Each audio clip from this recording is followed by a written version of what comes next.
Amigos, minhas amigas, continuando esse nosso grande curso, fantástico curso da Lei de Responsabilidade Fiscal, agora chegou a hora de nós estudarmos aqui dos artigos 26 ao artigo 28, né? Professor, o que trata isso aqui? Isso aqui trata, o capítulo 6º da lei, de uma situação bem específica, né? Vem comigo, gente, ó, orçamento, LOA. Orçamento é um recurso privado ou é um recurso público? É um recurso público, é do povo, né? Os recursos ali previstos deverão obrigatoriamente, em via de regra, serem aplicados na onde? Nos próprios órgãos públicos, né? Só que é o seguinte, né? A LRF disciplinou, claro que isso aqui já podia antes da LRF, ele trouxe parâmetros para quê? Para a destinação de recursos públicos para o setor privado, né? Então, esse tipo de situação, recurso público para setor privado, é exceção à regra. A regra é, vocês já sabem, qual que é a regra? A regra é recurso público para o setor público, assim que funcionam as coisas, né? Então, assim que funcionam as coisas, mas, dada determinada situação, o Estado tem a obrigação de intervir também no setor privado, até para fomentar aquele setor privado. Em relação a isso, ocorre o quê? Ocorre investimento de recursos públicos para o setor privado. Se isso vier a acontecer, tem que obedecer os artigos 26 ao 28 da Lei de Responsabilidade Fiscal, né? Isso aqui é muito importante, cara. Isso aqui acontece. O cara que está lá no governando, ele tem que se preocupar com o quê? Tem que se preocupar com a sociedade. Isso aqui ocorre muito socorro financeiro a grandes empresas. Tá? Eu já vi, inclusive, socorro, isso aqui acontecer em montadoras, porque o governo falou, eu vou ter que colocar dinheiro lá, cara. Porque se eu não colocar dinheiro lá, essa empresa ela vai quebrar, ela vai ter o quê? O efeito cascata na sociedade e na economia. E os efeitos serão o quê? Muito piores, né? Então, isso pode acontecer, isso acontece, tá certo? Por exemplo, a gente vai falar sobre, principalmente em bancos, né? Quando teve aquela crise financeira dos Estados Unidos, 2008, 2009, do subprime, né? O Banco Central americano, recurso público, né? Ele injetou o quê? No Citibank, no Wells Fargo, para quê? Para não quebrar o sistema financeiro bancário americano, porque se acontecesse isso, o país ia quebrar. Então teve a necessidade do quê? Da administração pública, do poder público fazer a intervenção neste caso concreto. Então existe essa possibilidade. Então vem comigo, tá? Eu sempre falo que estudar para concurso, ele tem que vencer as suas paixões. Mas pense comigo, recurso público para setor privado é o quê? Exceção à regra. Se é exceção à regra, deve ter o quê? Requisitos e situações bem específicas. E esses requisitos e essas situações a gente passa a ver nesse exato momento. Vem comigo. A destinação de recursos para, direta ou indiretamente, cobrir necessidade de pessoas físicas, olha aí, então pode ter pessoas físicas, isso aqui já é muito mais difícil de acontecer, né? Ou déficits de pessoas jurídicas, olha aí, déficits de pessoas jurídicas, deverá ser autorizada por lei específica. Então aqui, gente, primeiro requisito, lei específica. Professor, o que significa lei específica? É a edição de uma lei só para tratar deste assunto. Por exemplo, há a necessidade, tá, do governo brasileiro em socorrer uma empresa nacional aí importantíssima para o país. Então precisa, né? Então existe um consenso em relação a isso, para transferir. Não basta estar só no orçamento. Então tem que ter uma edição de uma lei do Poder Legislativo, claro, né, aprovação do povo, dizendo aqui, ó, aprova um plano de recuperação para a empresa tal. Está lá. Né? Ou para o setor tal. Está lá. Né? Por exemplo, o setor de telefonia celular está quebrando. E se quebrar, a gente vai ficar até sem telefone celular. Ou seja, o Brasil vai perder muitos negócios, vai prejudicar a sociedade como um todo. O governo vai lá e intervém. Pode, pode. Claro que o cara vai pagar depois, né? Assim espero eu. Então tem que ter uma lei específica autorizando esse tipo de transação, tá? Uma lei específica. Além disso, ó, lei específica, atender às condições estabelecidas na LDO. Tá lá na LDO, olha o papel da LDO aqui, vai dizer algumas regras referentes a isso e está previsto no orçamento ou em créditos adicionais. Normalmente, quando isso ocorre, o que acontece, né? Não está previsto no orçamento. Então, o cara já faz a lei específica e já faz também uma lei de crédito adicional para adicionar no orçamento. Tem que estar no orçamento. Então, isso aqui são os 3 orçamentos, né? O que eu quero falar para você? Eu quero falar para você o seguinte, né? Eu quero falar para você o seguinte, tá? Eu quero falar para você o seguinte, que isso aqui é exceção, tá? É exceção. Então, o examinador, ele vai querer falar para você que não existe possibilidade de recursos públicos serem destinados para o setor privado. Está errado. E detalhe, também aqui, pessoa física, né? Neste caso aqui, eu nunca vi uma situação em relação a isso aí, né? Parágrafo 2º, né? Olha, parágrafo 1º, muito importante. Qual que é o trabalho do parágrafo 1º? Ele vai estar delimitando, tá? Esclarecendo um pouco mais quem são essas pessoas jurídicas que poderão receber essa destinação desses recursos públicos, né? Primeiro, o disposto no caput aplica-se a toda a administração indireta. Olha aí, toda a administração indireta. Ou seja, né? Então nós temos aqui, ó, toda a administração indireta, né? Toda a administração indireta. Quando a gente fala administração indireta, né? Nós estamos falando aqui, especificando aqui as empresas públicas, tipo Caixa Econômica, Correios, né? Sociedades de economia mista, tipo Petrobras.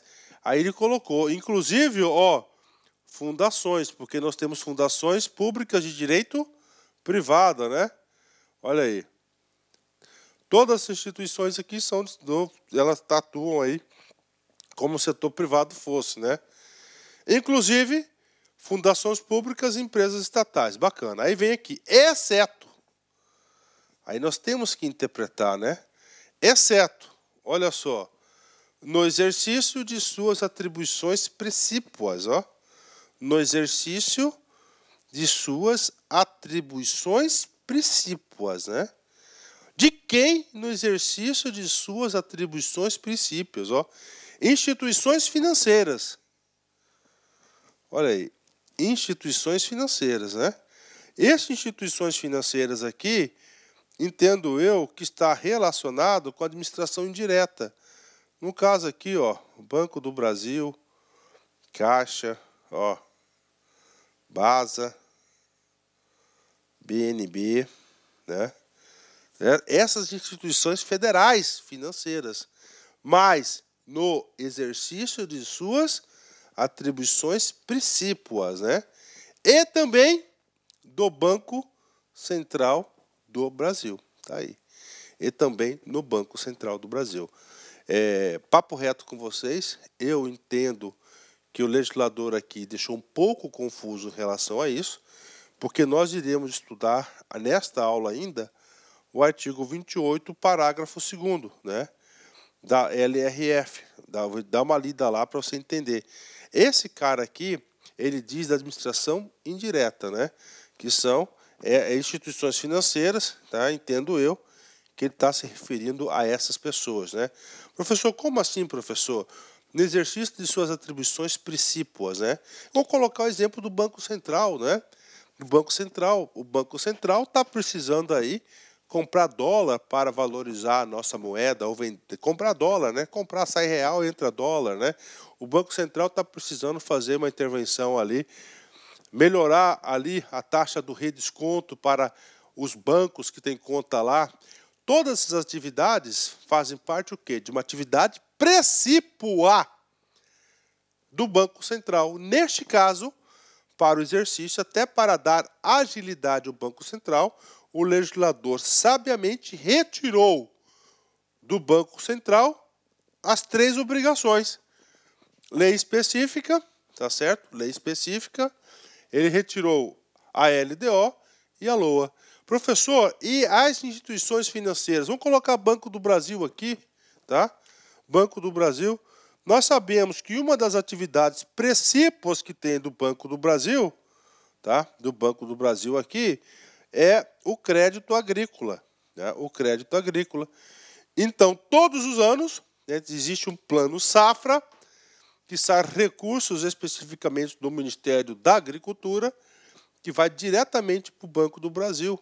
Ou seja, recurso público para o setor privado, né? Olha aí, ó, tá vendo? As estatais ali. Então, neste caso aqui, como vai para o Banco do Brasil, que é um ente da administração indireta, como é um ente que está atuando no exercício de suas atribuições, não há necessidade da lei específica. É claro que tem que estar no orçamento, né? Até para sair o dinheiro, se não tiver no orçamento, não tem como fazer isso. Então, isso aqui é dois exemplos para a galera aí, para a pessoa entender em relação a isso, né? Tá? Mas com essa aula aqui, você dando depois, você não tem mais dúvidas do entendimento do artigo, né? Certo? Bacana? 10, né? Gente, esses artigos aqui da Lei de Responsabilidade Fiscal, só quem milita na área, quem tem a experiência do mercado aqui, da administração pública de África, que consegue explicar. Quem não tem, vai ensinar errado para a galera. Parágrafo 2º, vem comigo. Compreende-se incluída a concessão de empréstimos. Tá? Então é o seguinte, essa transferência de recurso público para privado, o parágrafo 2º, ele ampliou um pouquinho o quê? Aliás, ele trouxe o quê? Um esclarecimento de como que pode o recurso público ir para o setor privado. Como pode? Ó, pode ser a concessão de empréstimos, né?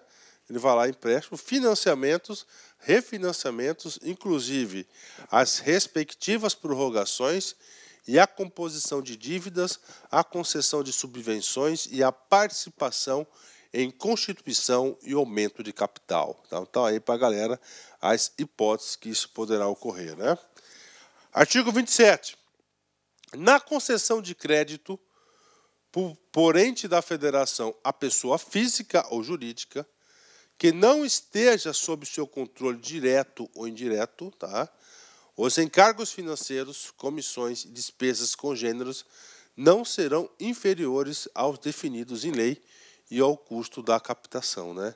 Então vem comigo aqui, o que acontece? A concessão de crédito por parte do ente, ou seja, a União, tá? Ela está o quê? Por ente da federação. A quem que ele vai conceder esse crédito? Pessoa física ou jurídica. Ele está definindo aqui o quê? Ele está definindo aqui o custo da operação, né?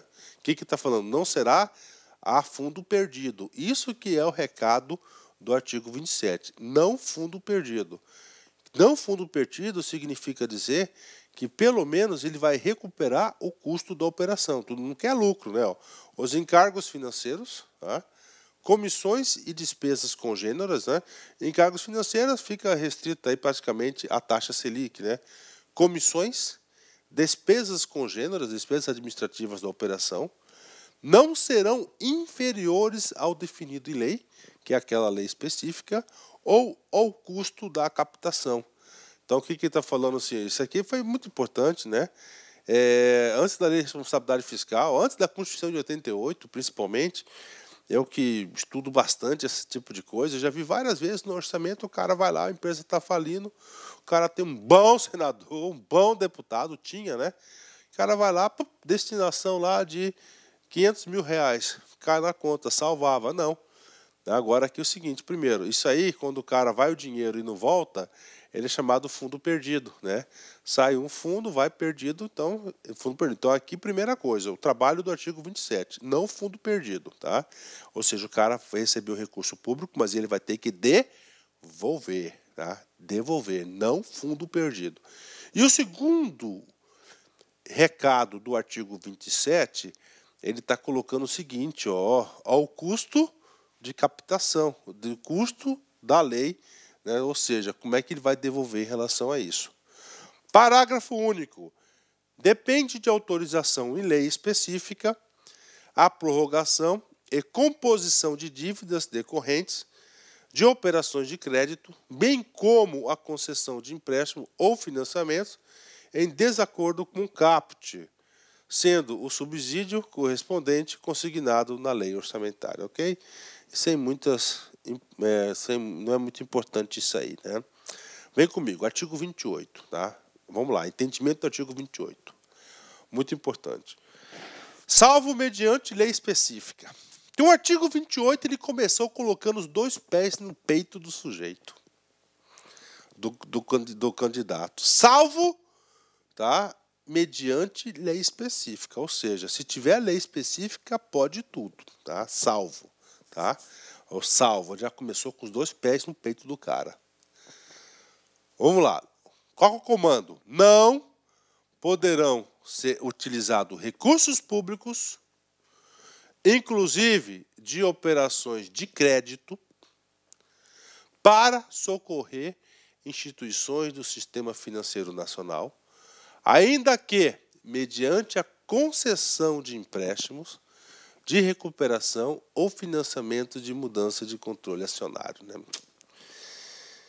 Não poderão ser utilizados recursos públicos, inclusive de operações de crédito, ou seja, emprestar dinheiro, para socorrer instituições do sistema financeiro nacional.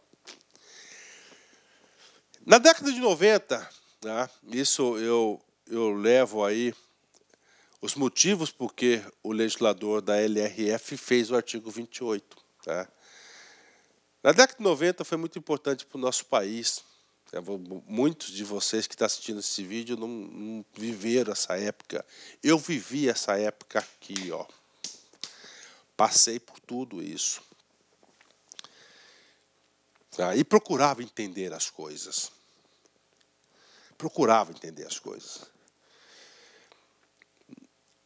O Plano Real data de 1º de maio de 1994.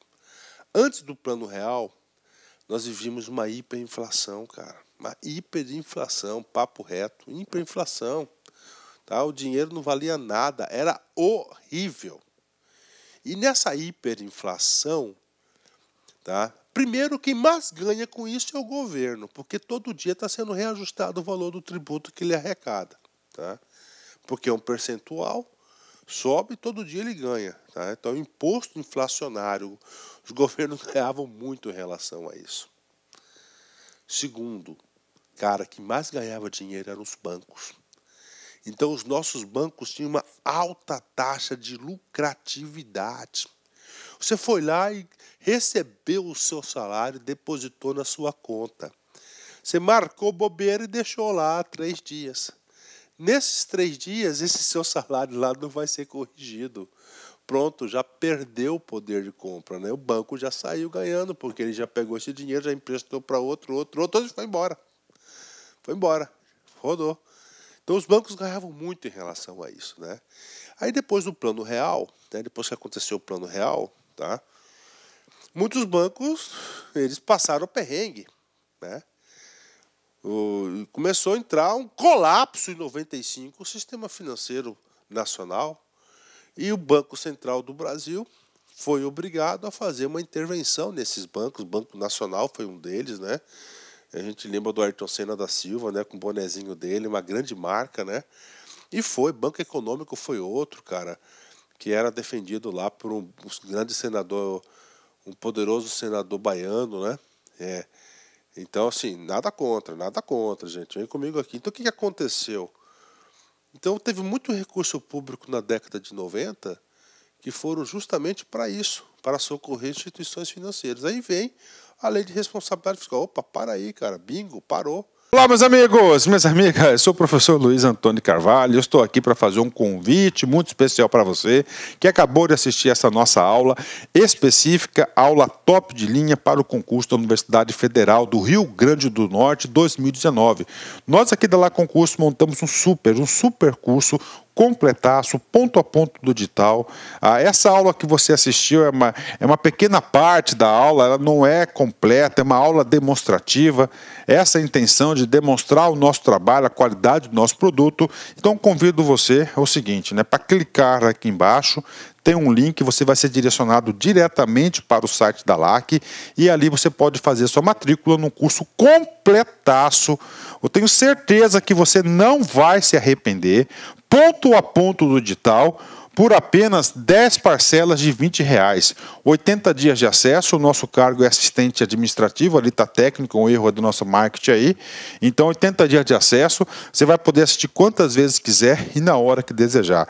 Bacana? Dá tempo, o edital não está difícil, eu conheço esse edital com uma palma da minha mão, já estudei esse edital, já tem até um vídeo gravado com análise desse edital, então convido vocês aí a pagarem, fazendo investimento, vai ser o melhor investimento da sua vida, 10 parcelas de R$20 aqui na LAC Concursos, que você não vai se arrepender. Bacana, meus amigos? Um forte abraço e espero vocês. Tchau, tchau. Clique lá.